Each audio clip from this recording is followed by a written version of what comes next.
Kenzie pulled away from the kiss, her breath catching in the stuffy tent as thunder rumbled outside. Her mind reeling from the realization that her best friend Heidi had just changed everything with one simple, terrifying admission. "I love you, Kenzie," Heidi had whispered only moments earlier, her voice trembling over the patter of rain on the canvas. And now the friendship they had built for over a decade lay in ruins, replaced by a pull neither could ignore or escape. The air inside the two-person tent felt thick, heavy with the scent of damp pine, and the faint lavender shampoo Heidi always used. Kenzie's flashlight lay forgotten on the sleeping bag, its beam casting long shadows across their faces. Outside, the Olympic National Park forest roared with the storm that had forced them inside early, turning what was supposed to be a carefree weekend getaway into something irreversible. They had planned the trip 2 weeks ago over coffee in their favorite Seattle cafe, laughing about how life had gotten too loud. Kenzie's endless marketing deadlines at the agency, Heidi struggled to sell enough paintings to cover rent in Capitol Hill. "Just us, no phones, no boys, no drama," Heidi had joked, her blue eyes sparkling the way they always did when she teased. Kenzie had agreed instantly. After all, they had been inseparable since freshman year at the University of Washington, sharing dorm rooms, late-night study sessions, even the same terrible taste in horror movies. Kenzie had always seen Heidi as the steady one, the artist who listened without judgment while Kenzie vented about her on-again off-again relationship with Tom. Heidi never complained about her own string of short-lived dates with guys that never seemed to stick. It was harmless. It was safe. Or so Kenzie had believed. The first day had gone exactly as planned.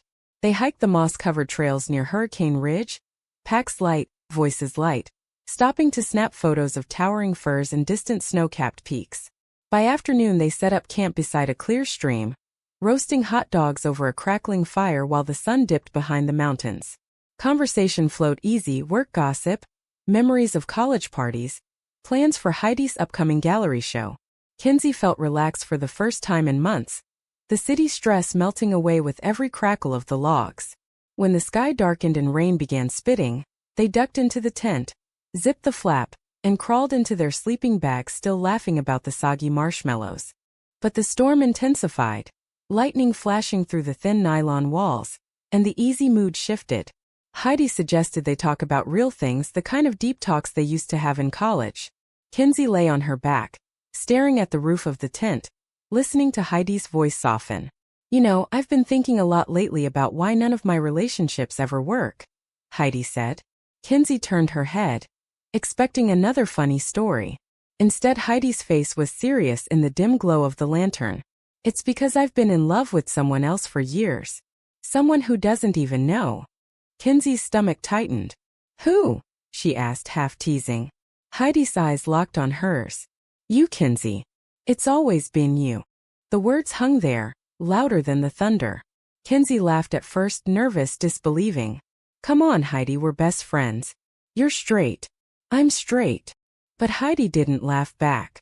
She sat up, her blonde hair falling across her shoulders, and reached out, fingers brushing Kenzie's arm. "I thought I was. I tried so hard to be. But every time you talked about Tom, every time you smiled at me, it hurt. And I can't pretend anymore." Silence stretched. Kenzie's heart hammered so loud she was sure Heidi could hear it. The rain kept falling, relentless. Then, without thinking, without planning, Kenzie leaned forward. Their lips met, soft, hesitant, tasting of salt from the tears Heidi hadn't realized she was crying. It lasted only seconds, but when they pulled apart, the world had already tilted. Now in the aftermath, Kenzie sat frozen, knees drawn to her chest. "What are we supposed to do with this?" she whispered. Heidi's hand hovered, not quite touching. "I don't know. But I couldn't keep lying. Not to you." They didn't sleep much that night. Morning brought gray light and awkward silence as they packed up camp, the kiss replaying in Kenzie's mind with every rustle of the tent fabric. The drive back to Seattle along winding Highway 101 was quiet except for the radio humming low. Kenzie gripped the wheel, eyes on the road, but her thoughts screamed. She had kissed her best friend. And worse, she had wanted to. By the time they pulled up outside Heidi's apartment building in the rain-soaked city, the easy friendship they had known was gone. Kenzie forced a smile. "We'll talk tomorrow, okay?" Heidi nodded, eyes sad. "Yeah, tomorrow. but both knew nothing would ever be the same again. The city lights of Seattle blurred through Kenzie's windshield as she drove home alone after dropping Heidi off, the wipers slapping rhythmically against the downpour that mirrored the chaos inside her chest. She kept replaying the tent, the kiss, Heidi's confession, until her apartment in Belltown felt foreign when she finally walked through the door. Tom's text lit up her phone the moment she set her pack down. "Missed you, babe. Dinner tomorrow." She stared at the screen, guilt twisting like a knife. Tom had been her boyfriend for 2 years, steady kind, the guy her parents adored. How was she supposed to look him in the eye now? Sleep came in fragments. When it did, dreams mixed the forest rain with Heidi's face close to hers. Morning brought no clarity. Kenzie went through her routine on autopilot.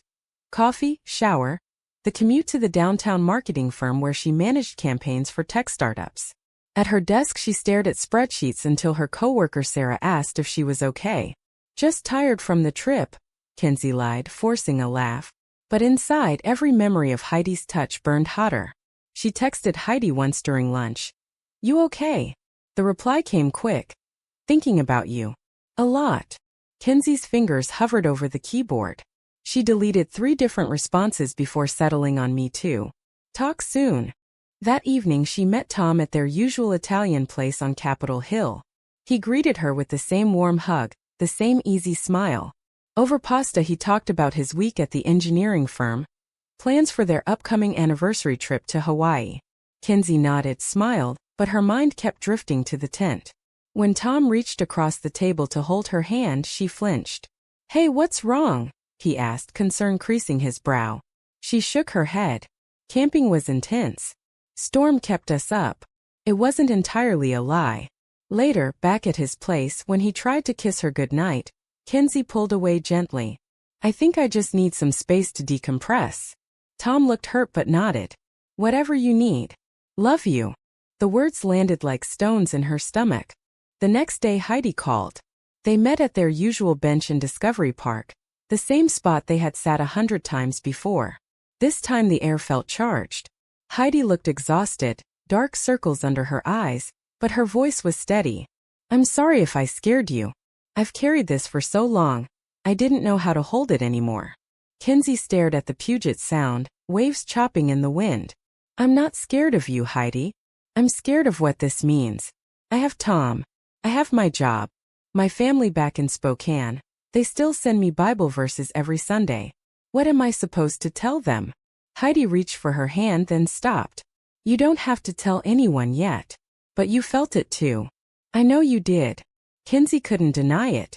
The kiss had unlocked something she had never named, a warmth that made every previous relationship feel pale. They sat in silence until the sun dipped low, then parted with a careful hug that lingered a second too long. That night Kenzie lay in bed scrolling old photos of the two of them. College graduation, road trips, lazy Sundays. Each image now carried new weight. She thought about calling her mom, confessing everything, but the image of her parents' disappointed faces stopped her cold. Her father's voice echoed in her head. "We raised you right, Kenzie. God has a plan for marriage." The pressure sat heavy on her chest. Meanwhile Heidi texted late. "I'm here whenever you're ready. No pressure." Kenzie stared at the ceiling until dawn, torn between the life she had built and the one that had just cracked open in the forest. The decision to keep pretending felt like a betrayal to both of them. 2 weeks blurred by in a haze of avoidance and half-truths. Kenzie threw herself into work, landing a big client presentation that earned her a rare compliment from the boss. But every success felt hollow. Tom sensed the distance and suggested they take a night off to talk. Over Thai takeout in her apartment he finally asked the question she dreaded. "Is there someone else?" Kenzie's fork froze midair. She could have lied. Instead the truth tumbled out in fragments. "It's not like that. Something happened on the camping trip. With Heidi." Tom's face went pale. "Heidi? Your best friend Heidi?" The conversation spiraled. He didn't yell, he never did. But the hurt in his eyes cut deeper than anger. "I thought we were building something real. Was any of it real?" Kenzie cried then, admitting she didn't know anymore. They ended things quietly that night. No screaming, just a long hug goodbye that felt like mourning. The relief lasted exactly 1 day. Then guilt crashed in. Tom had been safe, expected, the path her parents approved. Now she was alone with questions she couldn't answer. She avoided Heidi's calls for 3 days, burying herself in late nights at the office until her boss pulled her aside. "You okay, Kinsey? You seem distracted." She nodded, smiled, lied again. But the cracks were widening. Her mother called from Spokane that Friday. "Honey, we haven't heard from you. Everything all right with Tom?" Kinsey froze on the line. "We decided to take a break, Mom." The silence on the other end stretched. A break? After 2 years? What happened? Kinsey gave a vague story about needing space. Her mother's voice sharpened. "You know we only want what's best. God's timing is perfect. Maybe this is His way of guiding you back." The words landed like judgment. Kinsey hung up feeling smaller than she had since high school. That Sunday she finally met Heidi at a quiet coffee shop near the waterfront. Rain streaked the windows again, mirroring the storm inside. Heidi looked hopeful yet guarded. "I missed you," she said softly. Kinsey set her latte down. "I broke up with Tom. Because of us." Heidi's eyes widened, then softened with something like joy mixed with fear. They talked for hours about the kiss, about the feelings that had simmered unspoken for years. Heidi confessed she had dated guys to hide from herself, to fit in. Kinsey admitted she had never questioned her own attractions until that night in the tent. "But my family," Kinsey said, voice cracking. "They'll never understand. My dad's a deacon. Mom still sends me those devotionals." Heidi reached across the table, this time letting their fingers brush. "We don't have to tell them today. We can figure this out together." For the first time, Kinsey let herself feel the possibility. They left the cafe holding hands for 3 blocks before letting go, hearts racing at the small act of courage. Yet the next morning reality hit. A mutual friend from college texted Kinsey. "Heard you and Tom split. Everything okay? Heidi mentioned something big happened on your trip." The rumor mill had started. Kinsey's stomach dropped. She called Heidi in panic. "People are talking." Heidi's voice stayed calm. "Let them. We're not doing anything wrong." But Kinsey wasn't sure. The weight of expectations, job, family, the life she had carefully constructed, pressed harder. That evening she stared at her reflection, wondering how long she could keep the truth hidden before everything shattered. The confrontation with her parents came sooner than Kinsey expected.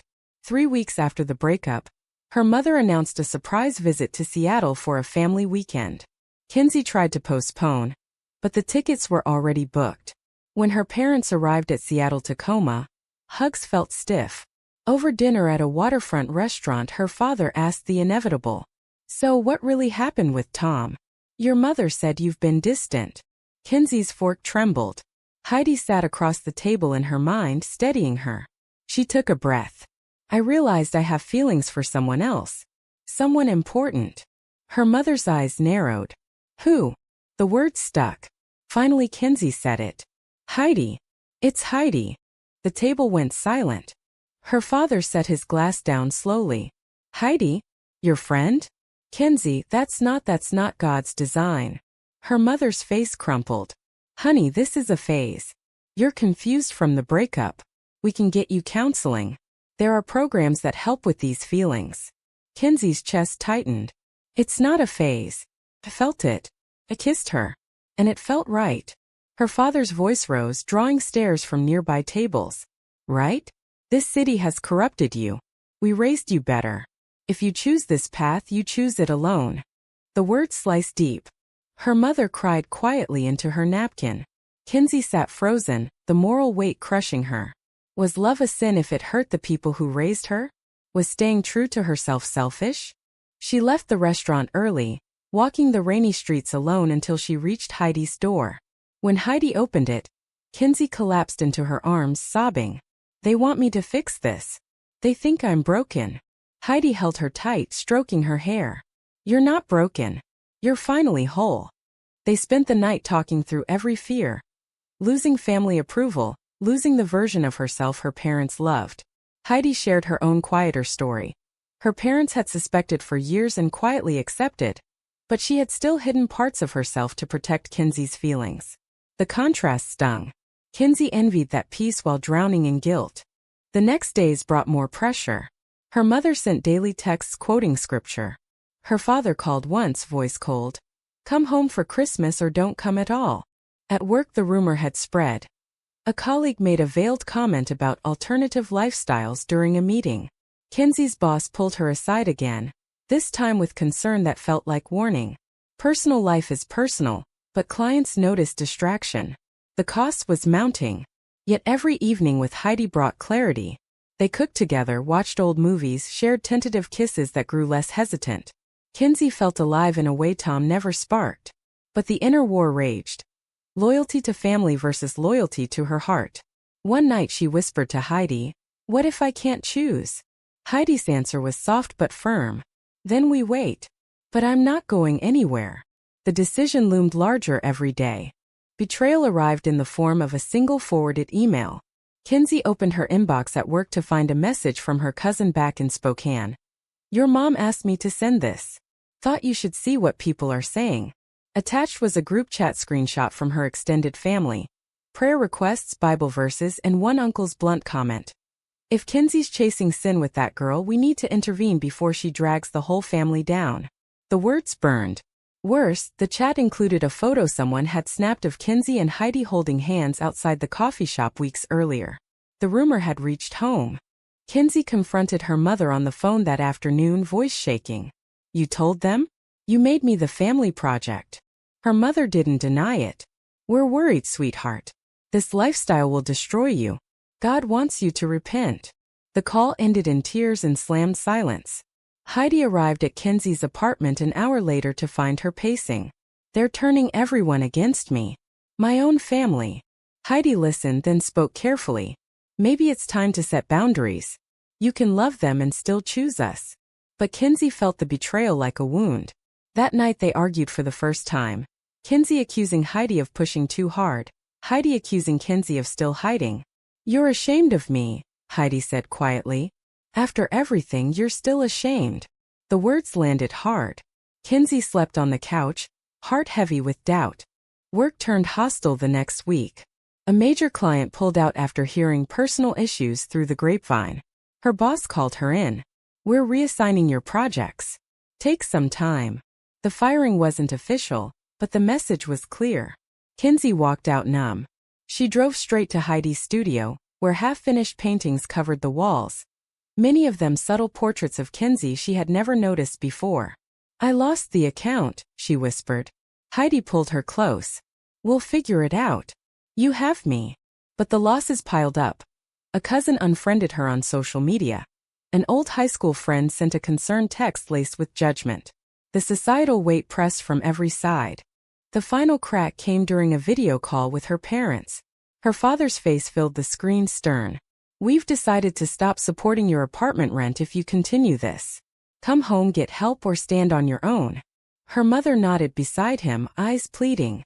Kenzie stared at the people who had taught her to ride a bike, who had cheered at every graduation.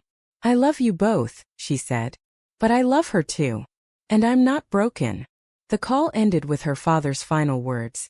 "Then we have nothing more to say." Silence followed. Kenzie turned to Heidi, tears streaming.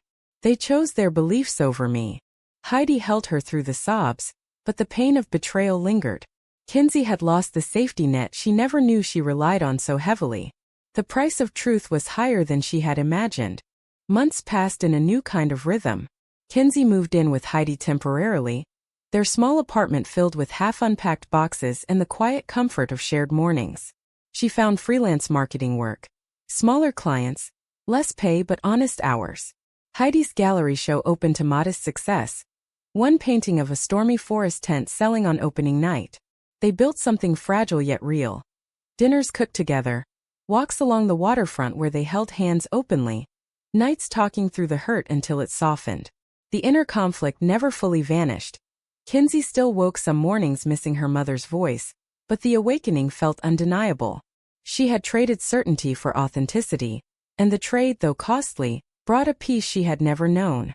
One crisp autumn evening they returned to the same forest trail where it all began. The tent was long gone, but the memory remained. Standing beside the stream, Heidi took Kenzie's hand. "I never meant to upend your whole life." Kenzie smiled, the first genuine one in weeks. You didn't append it. You helped me find the parts one was missing. They kissed under the same towering firs. No storm this time. Just golden light filtering through the leaves. The road ahead still held uncertainty. Family silence might last years, societal stares might never fade, but they walked it together. Back in the city, Kenzie sent one last message to her parents. I'm okay. I'm happy. I hope someday you can see that. No reply came, but the weight lifted slightly. She had made her choice. Heidi had made hers years earlier. The price, lost relationships, lost security, lost approval, had been steep, yet neither regretted the path. They had confronted the prejudice, weathered the betrayal, and chosen love over comfort. The question that lingered, the one that kept Kenzie awake some nights, was simple. Was choosing their hearts over family expectations and societal norms the right decision? Or did the pain they caused and the losses they endured prove it was the wrong one?